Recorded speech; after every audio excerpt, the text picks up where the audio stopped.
Screencast-o-matic is a free and versatile tool to capture anything happening on your computer. The top way I see it used in education is for faculty and students to create instructional lectures or to do class presentation assignments using PowerPoint with voice and/or video. So this is a quick tutorial on different setups and a few tips for making polished screen captures. Let's start with a pro tip. If you're recording your desktop or a web browser and you don't want the clutter of icons to show while recording, right-click on the desktop, select View, then uncheck the Show Desktop icons. You can add them back once you're done, and nobody's the wiser for how messy your desktop is. Alright, back to PowerPoint. Open Screencast-o-matic and click to record.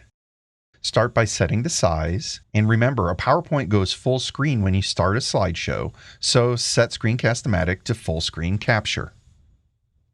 Another pro tip: you should be creating PowerPoints in widescreen formats to fill modern screens, but you can capture your older square format presentations with the black borders.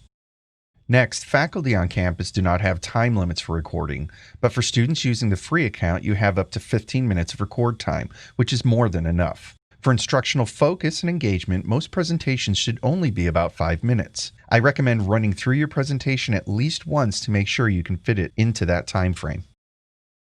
Now connect the webcam and/or microphone and check your audio level. Last thing in settings, if your PowerPoint has audio, plays a video, or has sound, you need to make sure computer audio is set to record. Otherwise, just leave this off. Now open PowerPoint and let's look at the different ways to record. To record just your voice over a PowerPoint, you'll choose Screen Capture Only. Then select the microphone. Start your PowerPoint and wait for the countdown. Then start doing your voice over the slides. You advance and navigate the slides as you normally would using the arrow keys. You can always pause during recording and start where you left off if you need to. When complete, click the pause button in the corner and then click Done.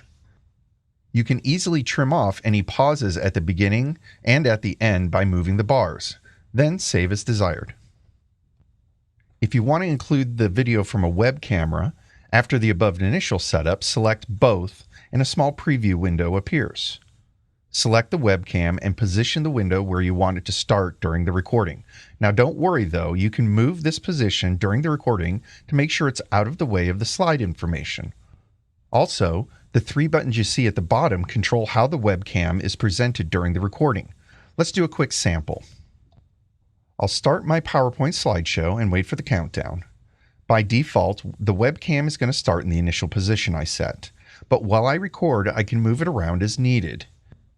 Using the buttons at the bottom, I can also make the webcam the main focus in the center, or I can hide the webcam completely. I'm going to stop the recording and let's review that. You can see I started in the default position and then moved the webcam window around in different positions. I used the webcam control buttons to make it centered and dim the slide behind, and then I completely hid the webcam. Pretty cool, right? And how you use all this, it's your choice, but I recommend doing a few practice runs so you know where and how the webcam is positioned during the presentation. And remember, you can record for each slide and then pause in between if you need. But you want to make sure that things don't start feeling choppy, so practice, practice, practice to make sure that it does flow. And that's using Screencast-o-matic to record PowerPoints in a nutshell. Have fun exploring your newfound presentation skill.